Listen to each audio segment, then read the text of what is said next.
right. Up and running. Yeah. Okay. I can't tell. let me let me toggle here. Okay. All right. Good. Mhm. All right. A little delay. Welcome to the Side Action Podcast, episode 81, the 12th of season 3. This is Jim Weglars, aka Wegs. You can follow me at Wegspool on Twitter and Instagram. And this is Steve Roberts, aka Action. You can follow me on Twitter at 31S Roberts. Follow the podcast at Side Action Pod on Twitter and also on YouTube. So, Action, you're mobile. You're in Utah now, right? Yeah, Utah today. We're doing a little bit of a West Coast excursion here. We spent the last couple of days in Las Vegas over the weekend and got in a little bit of table games and football watching. And then we kind of shifted our vacation mode into the more outdoors versions, which Melissa likes a lot better. We did some rock climbing yesterday Yeah, I saw and that. drove up to Utah this morning, and we're in the beautiful city of St. George, just across the border. Going to do some more hiking and outdoor stuff next couple of days. Cool. So Cool. another remote studio here for Side Action Podcast. Yeah, you're hitting all the states, man. You were in South Carolina a couple weeks ago, and now you're in Utah. So worldwide, maybe we'll pick up some listeners there. I'm sure. Yeah, of course. We're passing out coupons or coasters everywhere. Yeah, coasters everywhere. Coasters for anyone. How So are you that's doing? awesome. How's the weekend? The weekend was fine. Not too interesting. Did try, in Chicago, as I've mentioned before, there's the shutdown, and there's still outdoor, quote unquote, outdoor dining in these igloo things, actually. They've got these kind of big blow up tent things. And there's also the igloo, and then there's the greenhouse. The greenhouse is actually a fixed structure that I've seen. I haven't been in the greenhouse, but I went in my first igloo on Friday night. That was pretty nice. They got a little heater Cool. in there. It wasn't too bad. I haven't been in there like the last 3 days have been awful. A little snow yesterday in Chicago. Now it's just kind of sleety rain. So it hasn't been that nice. It was kind of nice over the weekend. So yeah, got out. My daughter's in town now. Sophia, first time since she went to college. So she's back and forth between her mom's house and here, and it's been nice to catch up. She's all grown, got her fancy clothes Yeah. on. So that's been nice to see. And we're gonna spend like the Thanksgiving holiday. We'll see my mom on Friday since my daughter will be by her mom tomorrow for Thanksgiving. So I'll just be watching some football. We'll talk about that. Only two games now. Right. And then we'll see if I can get outside a little bit more than the last couple days. So Nice. yeah, Well, sounds very enjoyable. yeah, we'll check it out. So yeah, well, anyway, let's jump into the episode. I mean, we obviously had a lot of stuff's been going on the last few days in the NFL, which is we can talk a little bit more about it here. Our COVID update. We don't have many industry updates these days. There's a bevy of players. I guess we'll jump over. Arizona has a free safety that's out, but the big talk is Baltimore. When I did the list yesterday, it looked like four players from Baltimore. Pernell McPhee, who was a former Bear, the two running backs, DK Dobbins and Mark Ingram, and then Brandon Williams, who was out with an injury but also is on the COVID list now. I just guess I want to jump into this. I guess I'm kind of confused. Like they're postponing this game to Saturday, from what I've read, or possibly. What makes the NFL decide to postpone versus just play the game? There's been other teams that have had multiple players out, haven't there? Hmm. Yeah, and I read Sunday. Is there Saturday or Sunday? It's Either way. Sunday. Yeah. Yeah, it's Okay. Sunday. I just didn't see if there was a time determined yet. Mm. I believe I saw the game is going to be fit into that 1 o'clock window. Okay. Unfortunately, there's a bevy of games at 1 o'clock and only three in the Right. afternoon. So, Right. um, but you may raise a really good question. I'm not sure why they decided to just simply postpone the game. Like you mentioned earlier in the season, the San Francisco 49ers were in a similar situation and Oh had to yeah. play on Thursday night against the Packers. So I can only imagine that the Steelers got to be a little bit pissed off considering now they've had their bye week taken away initially, and now their advantage against Baltimore is going to be definitely mitigated given the Yeah, I pushback think of it this was game. Juju who tweeted out. He's like, "Yeah, we got our bye week taken away, and then our primetime game, against Hmm. the Ravens." I mean, it's obviously an advantage for the Ravens. I mean, going to the game tomorrow, certainly was going to be a definite advantage for Pittsburgh if you're missing these players. But Yeah, I guess, I mean, maybe it has to do with the facility. Maybe the facility was closed for 2 days. I don't really know, but I haven't been able to research, what the NFL rules are, but it seems a little bit fishy to me. But some of the other players, Mhm. Bears player Eddie Jackson's on that list, a good free safety. Cleveland's got a couple of guys, defensive end Joe Jackson and Miles Garrett. I don't know if they're trace or protocol. And then I've got the Rams, Trent Brown, the offensive tackle was pretty important, and they already were down, what's his name, Whitworth. And then Miami Yep. has Jesse Davis, an offensive tackle. And then lastly, your guy, Adam Thielen in Minnesota. So there's some bigger names on this list this week.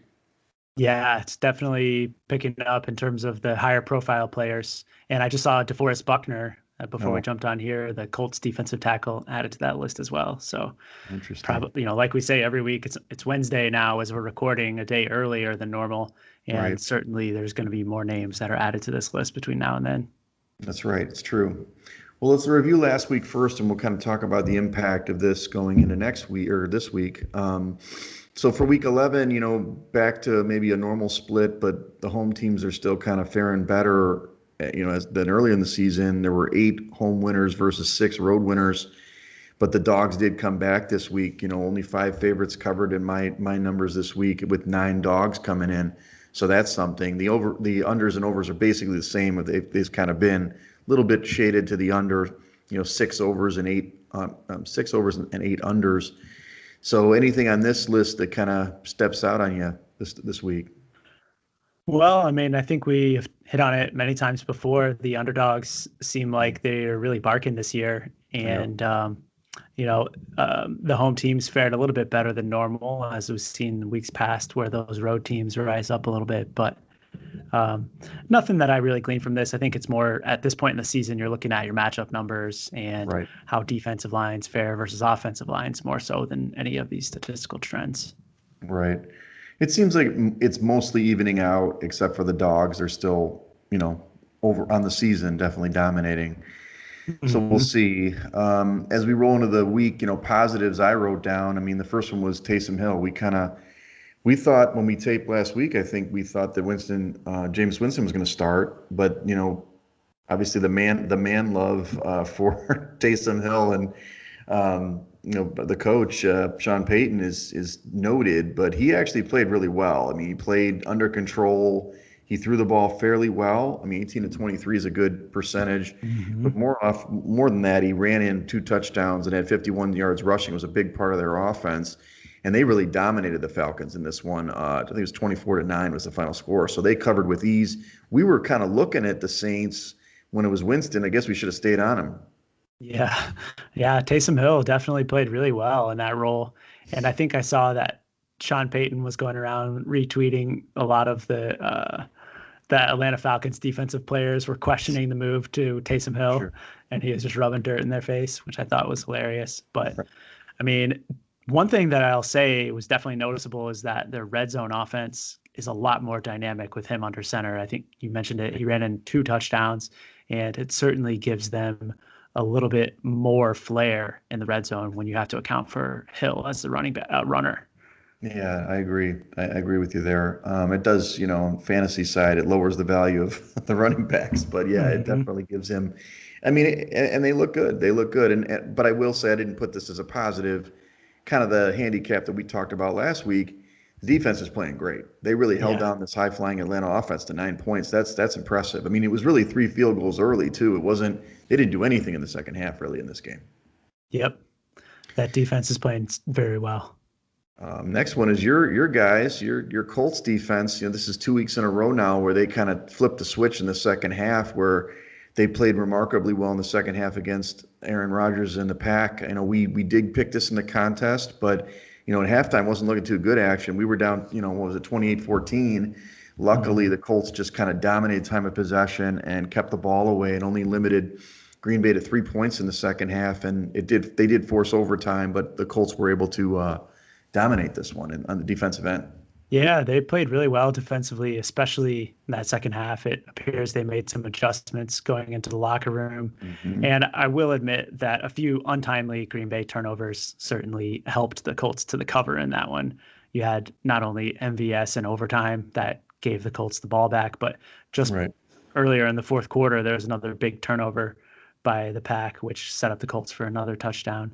So, I mean, when you look at the box score, though, it was pretty even. Rivers and Yeah, Rodgers both threw for about 300 yards, and I got right. to say they're pretty evenly matched teams. They are, and that's kind of what the handicap was. That obviously 1.5 was their fair by 1.5, and it did come down to the field goal in overtime. So your guy Blankenship, although he did miss one off the crossbar from 50. I don't know if you saw that one in the first half. Yeah. I was kind of pissed at. Yeah. Um, How's a 50-yard field goal short? I can't believe he left that short. I know. I mean, just doink, but whatever. They won the game. The next one I noted is the Raiders. I don't know if they have a formula to beat Kansas City, but they have been the team this year that has really shown that they can beat this team. They beat them once. They should have beat them on Sunday. I'm not sure what he's doing, at least John Gruden is doing to make this happen, but it took a very late drive by Patrick Mahomes in the final minute to win this game 31, and they of course, did not cover the number, which we were talking about. And actually the contest, most everybody took to Kansas City in this one, so we kind of gained a game in that respect. What do you think they're doing to make this happen? I mean, they're just dropping back and throwing the ball against them. Carr was excellent on Sunday. I mean, I think he completed each of his first 11 passes in the game, and it's pretty clear that the Kansas City defense is not playing up to the level that we saw them last year, which really, I mean, not that their defense was ever anything to write home about, but they were Right. certainly capable of stopping opponents. And um, the Raiders definitely have the script to do it. There's got to give some credit to John Gruden, I think, as well. hmm It seems like if somebody was writing this, maybe it was, I don't know, it was ESPN follow-up or something. I mean, they've decided to do the opposite of what a lot of teams, instead of doing a grind down method and defensive team, they're doing like, we'll just score with them. They got a lot of speed on the field. You've got a Mhm. dynamic tight end. You've got a really good running back. I didn't think Carr was capable of doing this, so he's actually showing up this year. But they're Yeah. just deciding to score with them. Let's go toe to toe and try to outscore them, and they almost did it again. Well, let's look at the negative now. Action. This guy, and he's on both my fantasy teams, FYI. Carson Wentz, boy, he stinks. I just don't understand. At some point, you got to go to Hurts, right? I mean, he throws that lollipop pick six in the first half, which was really the only touchdown that they could muster. I mean, the Browns against that defense, and then takes that terrible safety, in the end zone sack, and really had two picks. One got reversed, but he had a pick late to end the game. I just don't understand what's going on with him. Maybe you could blame the offensive line, but at some point you've got to start saying that this is a Wentz problem and not just an Mhm. offensive line, everybody else's problem.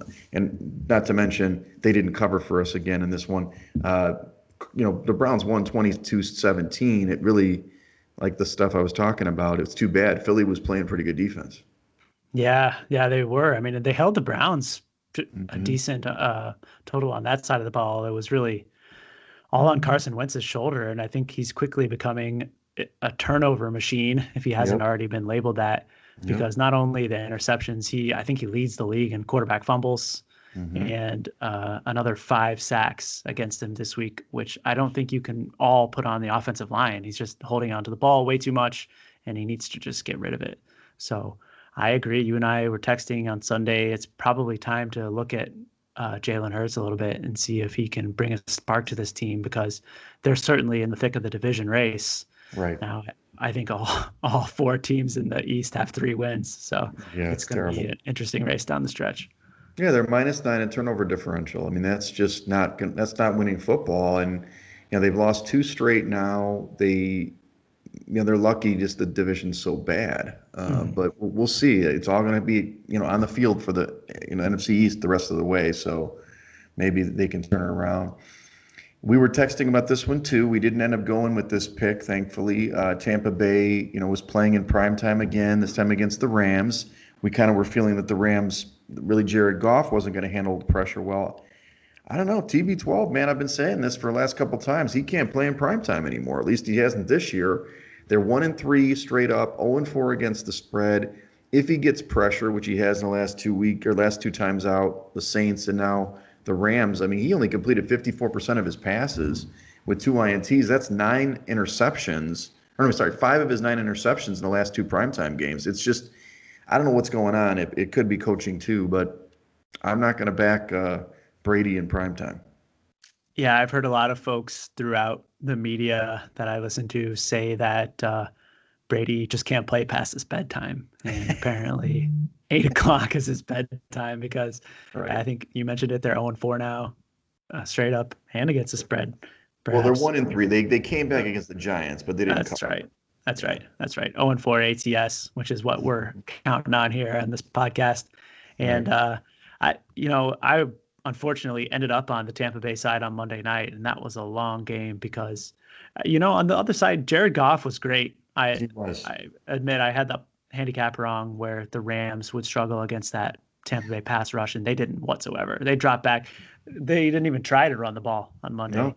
Goff No. was just slinging it on every play, and he played a great game. He played great. I think both the Rams receivers had over 100 yards receiving, if I'm not mistaken, Woods and Cup, and he was accurate. I mean, he had one Jared Goff moment where he threw a really bad pass to a screen pass right to JPP, but he played well. So I mean, they're definitely in the mix. I mean, that NFC West is definitely the class of the NFL this year. I mean, they have really good teams, so we'll see how that fares out as they play in their division schedule coming up. Mm. Here's one that we didn't do well, and I guess I was always on Miami. I've been on Miami for a while, but Tua played badly in Denver. I don't know if it was the defense or what. He completed 11 of 20 passes for 83 yards, and he got the hook in this one. Yeah. The game was pretty close, but they couldn't come back. They lose 2013 outright, which was one of our picks on Miami.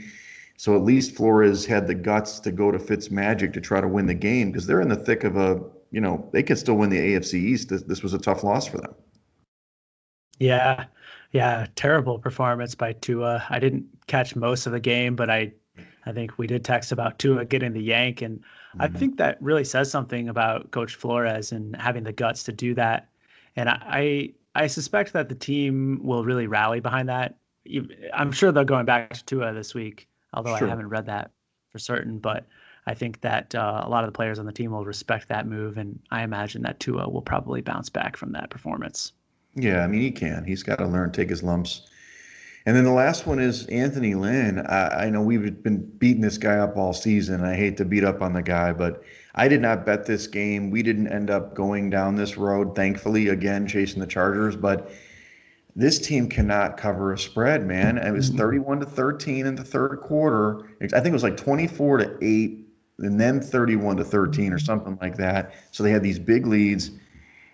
And it's not that they lost the game outright, but what the hell were they doing with the crazy safety situation? And then they end up only winning by 6, 34-28. The number was 8.5 in the contest. I saw 8 or 9. It depended on where you got it from the book.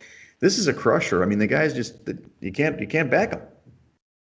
No, and I mean, if you look at the box score, they should have won by like 3 touchdowns, Yeah. Oh yeah. 376 yards to 292, and you subtract off 40 for the safety at the end, so it could Right. have looked a lot more lopsided. And I agree with you. I think it just comes down to coaching, and you certainly cannot bet on this team laying a big number.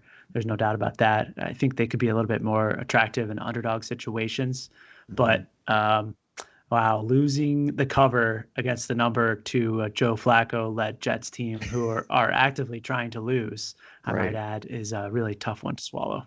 Right. You're Jets, man. We should have backed the Jets. This guy, the Jets guy, and Yeah, we finally came off of you them, tried but to talk me whatever. into it. I know I tried. I tried. Well, let's talk about the actual injuries in the league besides COVID. There's a ton of them. I don't know, since it's early in the week, we don't have a lot of practice reports, but I decided to list the big names here. Kyler Murray's got this shoulder issue. He'll probably play. He's listed as questionable in that game. But Julio Jones, hamstring questionable for Atlanta. He's key to that team. So we'll talk about that game a little bit. Joe Burrow, unfortunately, ended his season tearing his ACL and MCL, so he's out for the year. It looks like Cleveland's Denzel Ward at corner's out. I didn't put his injury, actually. I'm not sure what that one is, maybe ankle. And then your guy Stafford still kind of banged up with that thumb. He's listed as questionable. This whole offense is questionable. You got DeAndre Swift is concussion. But Galladay got ruled out today, didn't he, with his hip? Yep, So he's not playing correct. tomorrow. Paris Campbell, he's out, MCL. I don't know if it was a tear or not, but he's on the IR. You've got, I put this for the Raiders. It should be LVR. The Raiders lose Richie Incognito this week with a foot injury to the IR, so he's a big part of that run game. And then you've got guys in New Orleans. You got Marshawn Lattimore. He's got an abdominal thing, questionable. Big Ben, which I guess this kind of helps them that they're not playing tomorrow. I put this on for this, that he had a quad injury, questionable. And Juju Smith-Schuster, his toe is questionable. And then, a couple more. Bo Scarborough for Seattle, he's out with a hamstring. So I don't know even know who's going to run the ball up there. And then Tennessee, I don't know if you saw that injury that Jayon Brown, dislocated his elbow. That was horrible. IR. And then lastly, Washington, who is playing tomorrow. Terry McLaurin, their excellent wide receiver, has an ankle issue. So I don't know. We can talk about, I guess, how this impacts some of these lines, but there's a lot of big names on this list, action. Yeah, certainly some major impacts this week. I think the two big ones are Joe Burrow, Yeah. obviously going out for the Bengals is going to be a huge blow to any ability they have to cover numbers. Mm-hmm. And then as well, some of the Lions skill position players, I think, are a few names that jump out at me with Swift and Galladay not likely to play. So Right. definitely major impacts this week. A lot to consider. No question. So as we get into the previews, and I didn't change this, Week 12 previews, how does the contest work? I mean, I'm not saying we're going to go with games tomorrow, but it's a little bit unique. And when there were 3 games, it was maybe a little more intriguing. But you'd have to get your picks in before kickoff on any of the Thursday games to include them, or how does it work? Do you know how that works? Yeah, same rules. If we chose to use any of the 2 games now, thankfully, we do have the option of sliding in Baltimore and Pittsburgh. We would have to put in all 5 picks before kickoff tomorrow. Okay. So So it probably means we'll stay off these we can games. chat on them. Yeah, I was going to say that too. I mean, I definitely have a lean in the second one, but Yeah, I don't know that it's strong enough to play them. sure. Well, for our listeners, let's talk through the first 2 games that are still on the plate. It's Thanksgiving. Everybody's watching football, eating turkey and, pumpkin pie. So the first one is a kind of an interesting matchup. Houston, who got the win outright against New England last week, is going to Detroit, who's banged up. And Houston opened as a 2-point favorite on the road, 52-point total. Now in circuits, 3-point favorite, 51.5-point total. When I first saw this number action, I'm thinking, what the hell are they thinking here? Because Detroit, they play well on Thanksgiving. It's just kind of one of their things, even against anybody.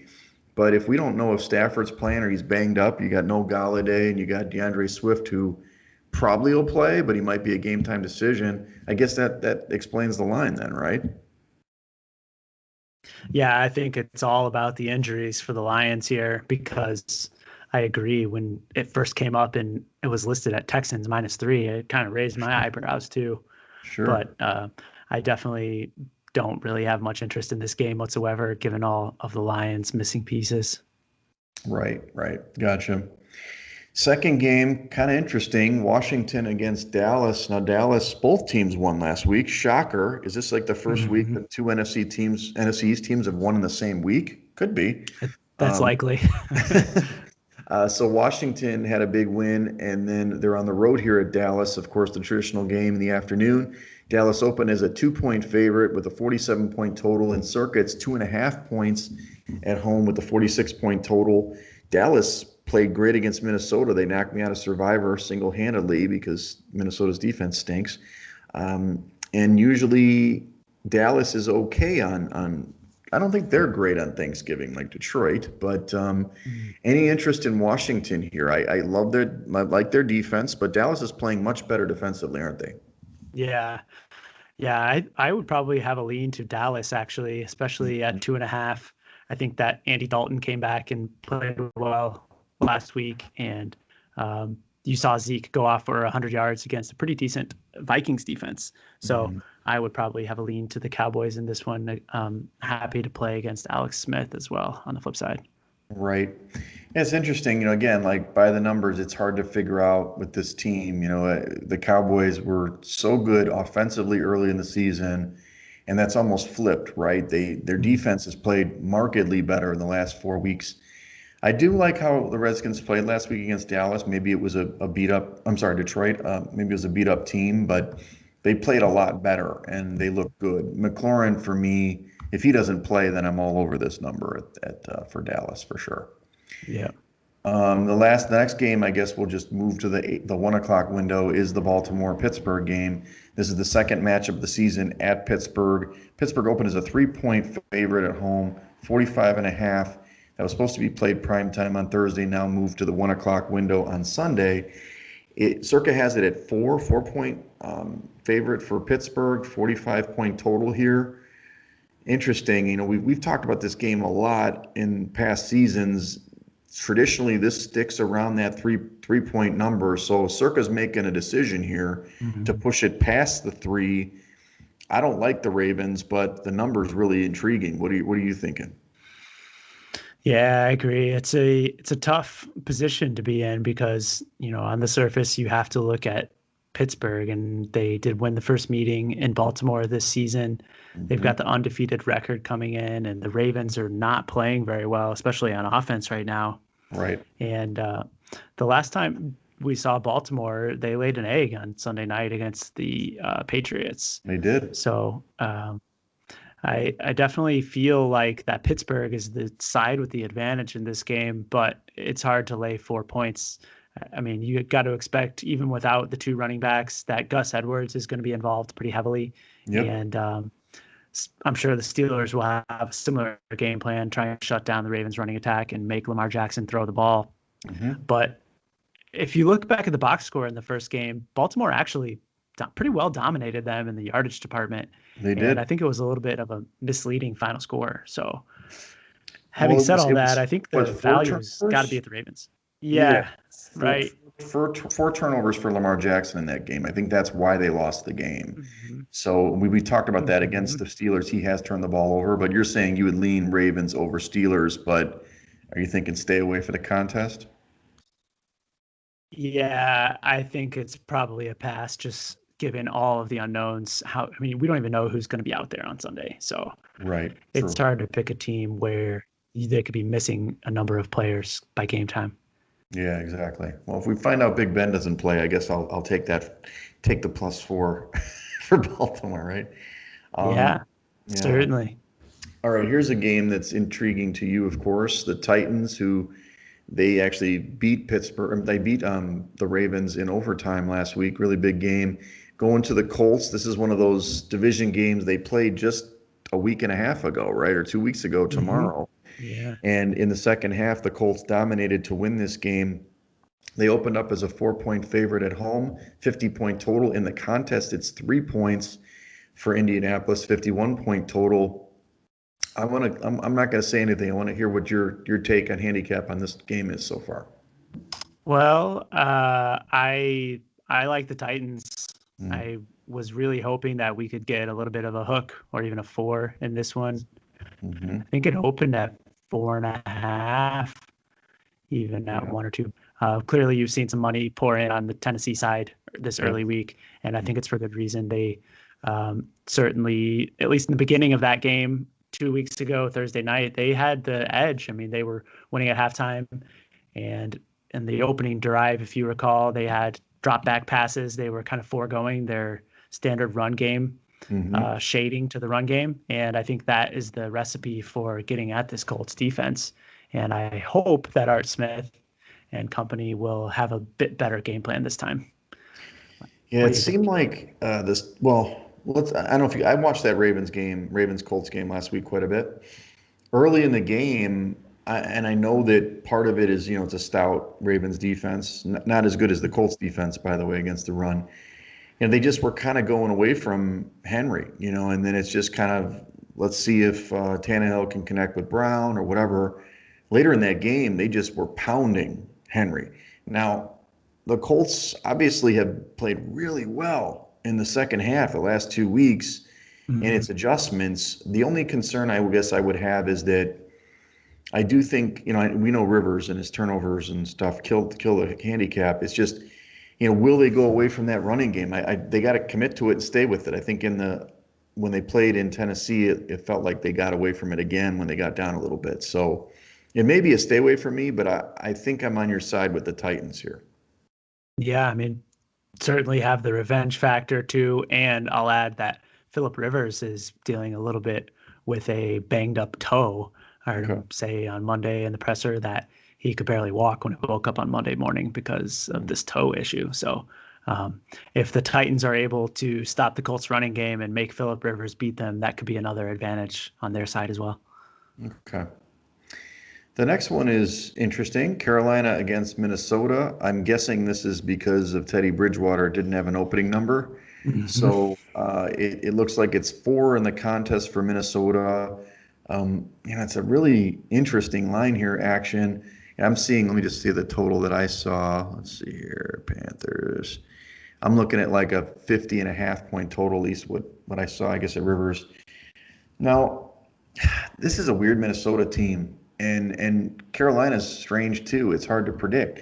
Last week they played excellently. They dominated in that game. They won easily. So I'm not sure who to believe. Who's gonna show up for Carolina because they've looked kind of crummy the 2 weeks before they played great against the Chiefs, and then they played great last week. Minnesota, Mhm. they let me down personally, obviously playing I think an improved Dallas defense. I don't think Carolina's defense is all that great, but should Minnesota really be favored by 4 points right now? No, I don't think so. Not certainly going on to the. Oh no, this is a home game for Minnesota rather. Yeah, it's home Um, game. you know, they're going to be without Thielen. For all Right. intents, it looks like that Thielen is going to miss with COVID. And I'm reading that Coach Rule expects Bridgewater to play on Sunday, but they're Okay. still going to be without C-Mac, Christian McCaffrey. Sure. And I think that I like the Carolina side in this game. I don't expect that the Vikings offense will be able to line up and run it like they have been in weeks past. I'm Right. missing a couple of offensive linemen. It it looks like that tackle Ezra Cleveland and on the tight end Irv Smith is going to be limited. So Hmm. I'm not sure that Dalvin Cook will be able to just line up and run it against them like he has in weeks past. Yeah. Yeah, it's just it's can Minnesota's defense play do anything? And they Mhm. last week they were terrible. They were Yeah. getting crushed. So can, Carolina run the ball effectively and kind of mix in the play action game? We'll see. I would like to know if Bridgewater is going to play. That would probably influence us quite a bit in this one. Sure. Let's go to the next one. Cleveland and Jacksonville. Cleveland is at Jacksonville. They were opened as a 6 point favorite on the road, 47 point total. They're up to a 6.5 point favorite in the contest, 49 point total. First of all, how easy is Cleveland's schedule this year? Garbage. This is why I had them in the playoffs. Now when I keep looking at it, every week they've got terrible opponents besides the Ravens and Steelers. Um, 6.5 points on the road, huh? I mean, they Yeah. should dominate Jacksonville theoretically, right? I mean, Jacksonville doesn't want to win. It's a lot of points, though. I'm not going to back Jacksonville, but I don't know if I can back Cleveland either. Yeah, and it came out today that Mike Glennon will be suiting Oh, up as the starter for the Jags. So thank you for bringing that up. I forgot. round and round we go on the quarterback carousel, Right. and I don't really know what to make of that. To be quite honest, he's my gut tells me that he's going to be a slight improvement over Jake Luton, Okay. but still don't think that is going to get me to the window with the Jags here. I think it's going to have to be Browns or pass. So, I mean, and you follow this better than I. If it's got Joe Jackson and Miles Garrett who are on the list, are they just traced or are they out, like IR kind of situation? I believe that I don't know for certain that he's tested positive, but I'm fairly sure that Miles Garrett is out for Okay. certain this weekend. I'm not sure about Garrett though. Okay. That's a name that I don't know much about. Yeah, it's just, to me, it's kind of like, I mean, Glennon's a statue. I saw him in Chicago, Mhm. you saw him here. But if they don't have a pass rush, he'll be fine. Right, right. And they do really feature the running game. And I don't know how well the Browns stop the run, but yeah, it's just a pass game for me, actually. It's love to jump on board, but Jacksonville has covered a couple numbers 2 weeks in a row now, right? They covered Yeah. at the Pack and now at what was last week? Shoot, I'm blanking. They yeah, they was it, damn it, I can't remember now. They don't Did take they they, play this last week or are they on bye? no, I thought they did. Maybe I'm smoking it. Sorry, America. Pre-senior moment They apparently. got beat by the Steelers Oh, last week. that's right. They Yeah. didn't cover. That's right. They got crushed by the Steelers, hence the change. So I guess last week they got beat. That was a really good defense. So, all right. Mhm. Okay, next game. We've got the Giants at Cincinnati. Cincinnati opened as a 2.5 point favorite. It's probably before the Burrow injury. 45 point total. Now it's flipped all the way to 6 point favorites for the Giants on the road. 43 point total. Oof. When I first saw this game, I just like America here was thinking, "Oh, I'm really ready to back the Giants." I mean, they're playing better. 6 points? Come on. I mean, it's a smart line. It's going to make you pause on the Giants, but you can't back Cincinnati here, can you? Well, initially I was ready to line up and go push all my chips in against Cincinnati because I thought Ryan Finley was going to be the starting quarterback. Right. But then I heard today that they've got this guy, Brandon Allen, who Okay. is going to be starting over Ryan Finley. And that gives me a little bit more hope for their ability to cover in this one. I mean, the bottom line is that the Giants are not a football team who should be laying 6 points on the road against No, anyone. I And agree. I don't think they're capable of getting margin. Right. So I think that if we're going to be picking this game, it has to be the Bengals. As ugly as it might seem, I think it's going to be a defensive slugfest a bit, total 43. And I think that as the total might dip a little bit more heading into the weekend, that six Okay. becomes even more valuable. Right. Would you have the Stones to do it in the contest, I think so. though? Yeah. I Okay. mean, we can see where we get down the line here, but I certainly think that the Bengals will be a contrarian play for Yeah. this week's contest. No question. No question, contrarian. Okay, well let's keep it as a maybe then. I mean, it's makes sense. The logic makes sense. Here's another one. Miami, who opened up as a 7 point favorite on the road. The Jets are 46 with a 46 point total. In the contest, it's the same number, 7 point favorite for Miami, 44 point total. You think that Tua is going to start? That's the theory. I've been back in Miami quite a bit this year, like them. This is the game I'm worried about action. I know it sounds stupid, but the Jets are going to win a game. I promise you they're going to win a game this year. And I think Miami's the better team. There's no question. But I'm a dog at home. This is like their last stand, isn't it? Yeah. Yeah, I think so. I mean, it's definitely a tough spot for the Dolphins too, traveling out of Denver, heading back east um, for a division game. Like you mentioned, though, this is going to be a huge game for the Dolphins to keep their chances alive in the division. And knowing Coach Flores' history, I don't expect he's going to allow them to have a letdown here. Right. But 7 is definitely a little tough. I was really hoping to see a 6.5, and I'm going to Right. hold out for one personally and jump on the Dolphins at 6.5. But I can Right. see where we might have some pause here for a contest pick.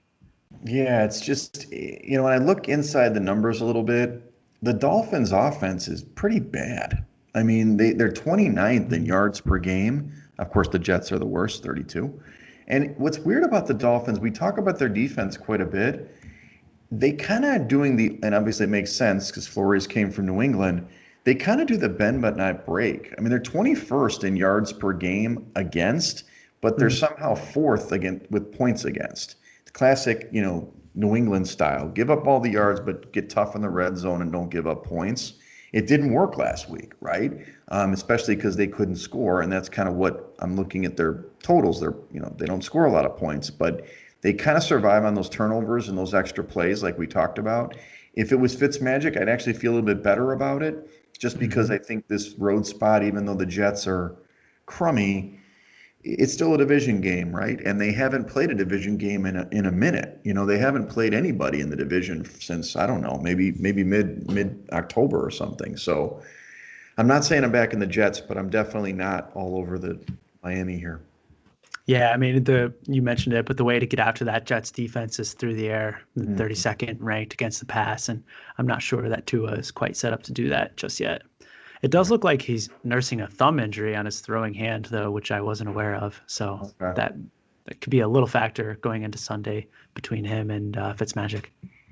Maybe that's why he got pulled. Um, Right, right. all right, next game, intriguing. Vegas, the Raiders go to Atlanta. They opened as a pick, 56-point total. Now they're up to a 3-point favorite on the road, 55.5-point total. I know you got your Raiders hat on, or you went to Vegas to get it because you love this team. Atlanta didn't play well last week, and I think that Julio definitely is a factor for this. But I don't like the Raiders -3 here. I like Atlanta, and I think Mhm. it's not that I think Atlanta's a great team. I just think the Raiders defense isn't that great. So I think Atlanta can score, and I think they'll be able to keep up. What do you think?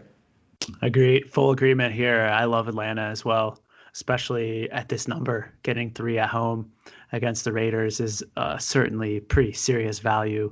Right. And actually, quietly, the Atlanta defense, for as bad as you might think their rush defense is actually quite good, 10th Yep. ranked in DVOA against the rush. And that's where the Raiders really like to set the tone in Hmm. matchups. So I think that Atlanta might be able to hold down this Raiders attack a little bit, get them off the field. And then, like you mentioned, Matt Ryan and Julio Jones and Ridley are certainly going to have success against that Raiders pass defense.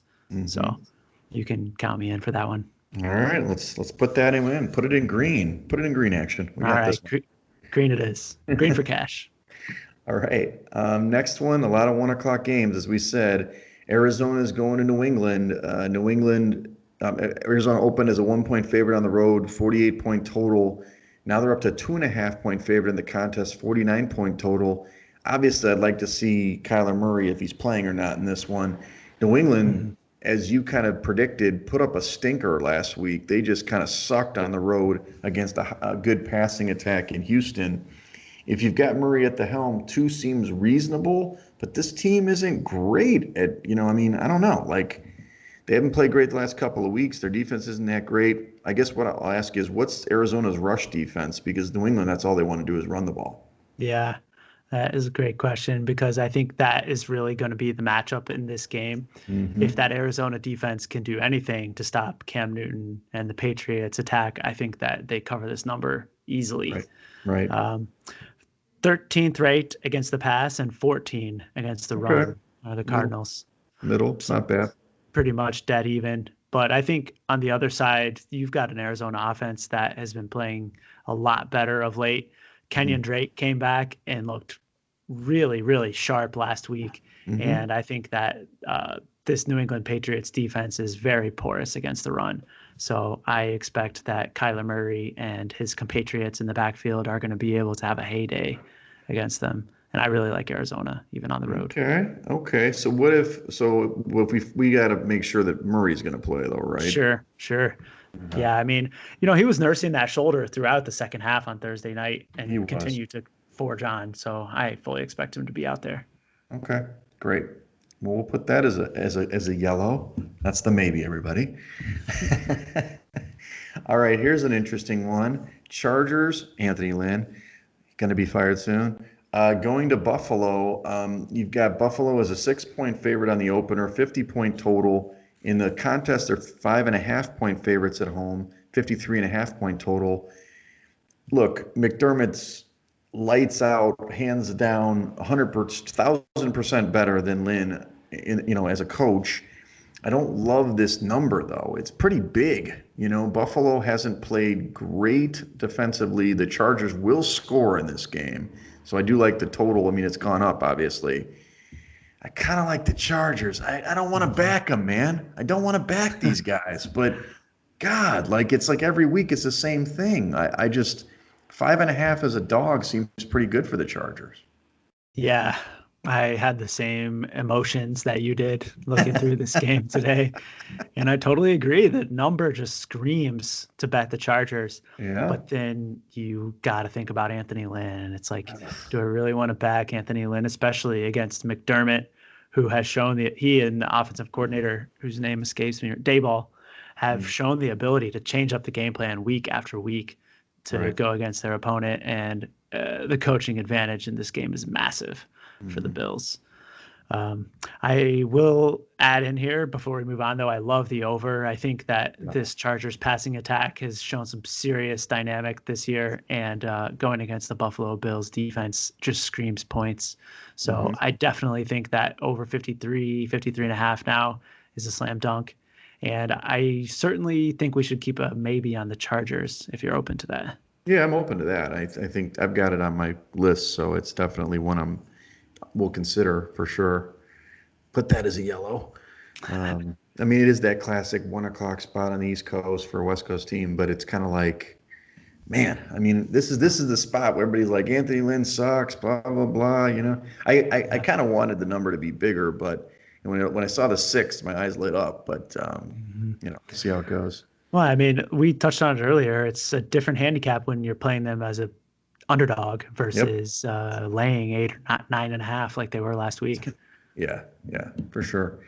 Okay, so now here we go. San Francisco is going to the Rams. They're coming off the bye. I don't think they're getting that much healthier, but the Rams open as a 7-point favorite at home, 46.5 point total. In the contest, it's still 7 for the Rams, 45-point total.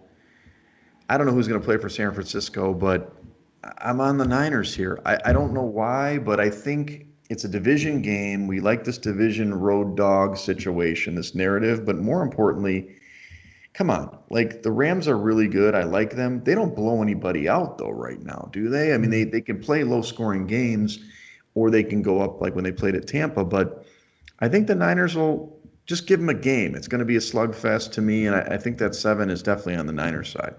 Yeah, I agree. Again, this is another agreement. I think the Mhm. Niners are Dangerous. definitely the side here. Mhm. If you recall, they were in a similar spot at home earlier in the season against the Rams, catching 3.5, I believe, and Mhm. even with all the injuries, they came out and just totally dominated the Rams in San Francisco that night. And I think they're going to get a little bit healthier this week. I'm reading that Debo Samuel is going to be Okay. back this week, and Finally. they're also going to get back a couple of defensive linemen. Eric Armstead looks like he'll be Mhm. back, and the running back Tevin Coleman. So It's important. even without Jimmy G, and I think Kittle is definitely still out, they're getting a little bit healthier on that side of the ball, and I think 7 points is a lot for this game. Let's do it. I'm going green on this one. All right, on board. I think so. It's really interesting how sometimes these games lay out that way. Yeah. Here's an interesting game. New Orleans is going to Denver. Denver has covered some numbers at home, at least not when we back them. But they're 5.5. They opened as a 5.5 point favorite. New Orleans at Denver, 46 point total. It's up to 6 in the contest, 43.5 point total. I do like these Saints. I think they're turning the corner in general. Don't love this Denver team. Don't love that it's 6 points though. Hmm. Did like 5.5 better. I know it sounds strange, but would you still back the Saints in this spot? Yeah, I think for me, it's going to be Saints or pass. No doubt. I'm not sure that a Drew Lock offense right now is capable of doing much damage against this New Orleans defense, which has just Hmm. been playing on another level lately. They're Yep. Yep. now third ranked in DVOA and second against the rush, fifth against the pass. And I'm interested in playing a Broncos team total under this weekend. I like the game under, but more Yep. really love Broncos team total under. And I think that laying the points with New Orleans is the way to go. What do Okay. you think? I do too. I mean, it's one of my picks this week. I mean, it's hard. I've got a few games identified, but at the top of the chart, you look at the index, they're way better than the Broncos. Broncos aren't a very good football team. That's why, it wasn't Mhm. surprising that they covered against Miami because of the kind of lack of offense for Miami, but the Saints have enough offense and that defense is shutting people down. So I don't Yeah. know if Denver's going to score 10 points in this game, to be honest with you. Right. Hmm. Agreed. Oh, wow. We're agreeing too much action. Okay, so Kansas City against Tampa. This should be a laser light show, but we'll see. Kansas City opened up as a 3 point favorite on the road at Tampa, 54 point total. And in the contest, it's 3.5 point total for Kansas City, 56 point total. Um, I mean, I'm not going to get in front of the Chiefs here. I don't know if I can really back Tampa. I know it's not a primetime spot. That's not what I'm saying. I just, I don't know. It's they make it 3.5 to make a decision on it. I do think the Chiefs, I mean, they're really close in the index, to be honest with you. I mean, the Chiefs are the best team in the index by kind of far, but they're not that far off. So I'm a little surprised there's the hook, but I don't think that still entices me enough to take the Bucs here. Yeah, I think you're right on there. It does look like the Chiefs are going to be back to full strength. It sounds like Yep. McCole Hardman will be back this week. Hmm. But I'm going to question their motivation going into this game. You have a Sure. non-conference opponent. The win on Sunday essentially all but locked up the division. Hmm. And it's appearing increasingly less likely that they'll be able to really compete with Pittsburgh for that number one seed to get the Hmm. home field advantage spot. So I have every expectation that the Chiefs are going to have a letdown on Sunday in this matchup, and I expect that it should be a great game. But I would only look to the Bucs if we were going to play it. Okay. Yeah, let's stay away. I mean, I totally get the logic. It makes sense, especially with the hook. I just don't know if I can. Yeah, I just think that Andy Reid will outcoach Arians. Hmm. We'll see how it goes. But yeah, We've been you can see a field goal though. we've been wrong on Bucs games all year, so I'm happy to leave them off. Stay away. Okay, here we go. Game near and dear to my heart here. The Bears are going to Green Bay. They coming off the bye action, guns a blazing. 7.5 point favorites were the opener for Green Bay at home. It's up to 9.5 in the contest. God, I mean, I get it. I understand why. I can't back the Steelers. I mean, the Packers at that number. It's way too many points against the Bears. I Oh just don't know yeah, if I have the stomach to take the Bears for the contest. I mean, I will probably, if I got 9.5 in my contest, the home contest, I'll take it with the Bears. But damn, that is a big number. yeah, and I really gonna kind of ask why is the number going? I mean, Mhm. it's not a move off of the prospective Nick Foles absence, is it? No, At this point, I think going back to Trubisky might be the right move. I mean, at least he sure. can run to save his life. Foles is so immobile, and he Hmm. can't hit an open receiver right now to save his life. Right. So I think the Bears would be the play here, but I would the guy that I'm interested in looking at before playing this game is Akeem Hicks because Yeah. if he's out there, he's going to be in Aaron Rodgers' face all night. And Sure. you saw this past week with pressure in his face, Aaron Rodgers just not the same quarterback. Right. So if that Bears defensive line is healthy and ability to get pressure on him, I think they can cover this number more often than not. Yeah, I mean, the Packers, this year they've been a really good offense, but that's when they're doing both run and pass. And if the Bears can shut down the run, Kicks is huge on that, by the way. Hmm. Hmm. But if they can shut it down and just make him throw, I do like the Bears, especially at 9.5. But you mentioned, let's see who they have. Let me look at the injury report real quick. Yeah, Foles did not practice today. He's questionable. Is Trubisky back? Is he officially back? I think so. Hmm. Okay, so it is going Trubisky again. I mean, Mitch. Good God, he's broken my heart many a times. But the Bears are known for this. Even when they're actually doing okay this season. But if they're even in crappy seasons, they'll go up to Green Bay and beat this team. It's weird. It's one of those things. Like it's the opposite of Minnesota. They can always beat Minnesota at home, not this year, but then they go up to Green Bay and give them a tough game. So Hmm. Hmm. I'm not going to back them in the contest, but I'm definitely personally on the Bears in this one. Yeah, Trubisky listed as probable. Okay, great.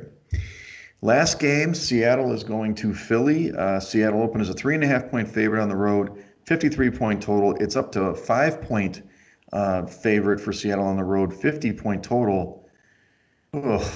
Oh, God, I hate the friggin' Eagles, dude. And I'll tell you this one thing with my company loves the Eagles. Like they sing the fight song at the meetings and stuff, and this team stinks, but this is too many points for Seattle, right? I mean, Wow. are they really going to cover 5 points on the road? Wow, I kind of missed the move on this one. I don't really know what's precipitating it, to Well, be honest did with you. they switch to Hertz or, I don't know. I don't think Yeah. so. I saw there was discussion about it on like some of the media, but I didn't think they actually went all the way to Hertz in this one. Huh. Wow. Yeah, I'm not really sure. I agree with you right off the bat. I liked Seattle quite a bit, laying 3 in this Hmm. one, but the move to 5 certainly is a bit different.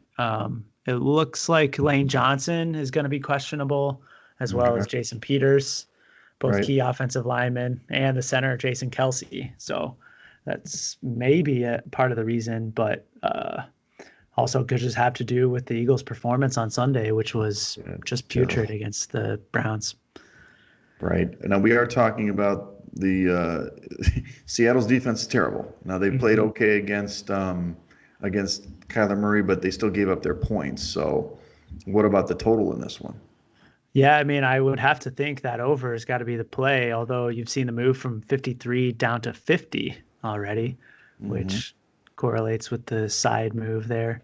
Yep. Um, Seattle's defense is actually not bad against the rush, eighth ranked. It's really the pass where they're giving up Yeah. gobs of yardage. And I'm not really sure that Carson Wentz is capable of taking advantage of that right now. No, I mean they're 26th in yards per game. The Eagles are, and 22nd in points. Yeah, it'd be an interesting game. I just don't love that side. 5 points is a lot of points for Hmm. Seattle in this game. A road team that they've played pretty well on the road. I guess they won at Miami. That was an interesting game, and they've played okay in years past. Like last year, they were great on the road, but I don't know. Maybe it's a stay away for us action. I think so. If we could stay away from I enjoyed those games so much more this week when we didn't take Sunday night and Monday night football. Yeah, exactly. Okay, great. Well, let's review as we go into the Circa picks for week 12, not week 11. It is week 12, right? Might Correct. okay. Week 12. So Last week of the third quarter. that's right. That's right. Okay, yeah, the last week of the third quarter. That's right. We got to turn it to the fourth. So, we went 3-2 last week. We had a pretty good week. After 11 weeks, we're a little over 500, which I know is better than last year. So, I mean, we're doing better than last year. We're up to 932nd place after that dip the week before. We're probably out for the third quarter action, even if we go undefeated. So, Mhm. I won't even mention that. But it seems like we're on some similar games here. Saints, obviously on the road. I guess are they up to 6? Is that what it was? Or is it Yeah. 5? Yeah. Okay. 6 there. It looks like we're both on San Francisco getting points at LA, getting 7 Hmm. points. We have to talk about the Washington game, but we're both on the Falcons, or was that a maybe for Yep. us? Correct. Okay, No, both we both three like for it. the Falcons, and then some of our maybes, which that may be one of them, the Anthony Lynn special. We're talking about maybe Cincinnati getting 6 points at home against the Giants. Arizona covering on the road 2.5 at New England. And then those Chargers. Oh, those Chargers. Give me the Maylocks, buddy. 5.5 point dogs on the road at Buffalo. But we have a case there, right? Yeah, yeah. I certainly think that the number is good. And we also had a highlight on Tennessee Oh, okay, catching they're on the the other 3 side. in the division game. That's right. That's right. So Certainly a lot more contested in that one, I guess. But Drew. yeah, I feel like we definitely have the makings of getting some picks here. I think we're on the same side on some, and more importantly, some of these numbers. I'm not saying they don't make sense, but we're kind of looking at the number. I guess we could probably talk through, on Saturday whenever we're going to talk about the contrarian picks. We've kind of been pretty good the last couple of weeks, even when we had a terrible week, to Mhm. not pick the main what everybody else is picking, and it's kind of helped us ultimately stay up in somewhat standings. Yeah, that's a good point. Yeah, now getting to the point in the season where the contrarian picks do go a lot further. If we can avoid the heavy picked games, we can make up some ground against our Yeah. competitors. And the last at least 3-4 weeks, it seems like the consensus picks are all favorites. I mean, they're still going Mhm. favorites. And I don't know who's picking exactly, but it seems like everybody's maybe going to safety. I don't really know what they're thinking. We still look at the numbers. We're trying to pick underdogs. Action loves the dogs. But I mean, for me, it's just kind of sometimes it's glaring. Why are you pick all favorites? I mean, some of these numbers that Circa puts out there are really tough to hit. Yeah, yeah, definitely. Um, but I think that if we build some momentum here in week 12, we Hmm. can carry that into the fourth quarter and hopefully close strong and have a chance at the quarter and maybe even get into the money. Yeah, I've been trying to track, trying to get in the top 50. We're a few picks back, but we can make up ground. We made up a pick last week or two picks last week, so it's just the one we had the 0-5 that kind of hurt us. So Right. Mm-hmm. all right, well, it wraps up the episode. Thanks everybody for listening. Let's get some comments. I did see a comment out there. Thank you. A like, subscribe, tell your grandma, tell everybody at Thanksgiving dinner. It's time to listen to the Side Action Podcast. Follow us at Side Action Pod on Twitter and YouTube, and follow me at Wegspool on Twitter and Instagram. Follow me on Twitter at 31sroberts. All right, well, happy Thanksgiving, everybody. Enjoy the football that you have, and good luck at the book. Yeah, stay safe with the family, and hopefully we can pick out some winners both tomorrow and Sunday for everybody this week. That's right. Absolutely. All right. Take care. Later.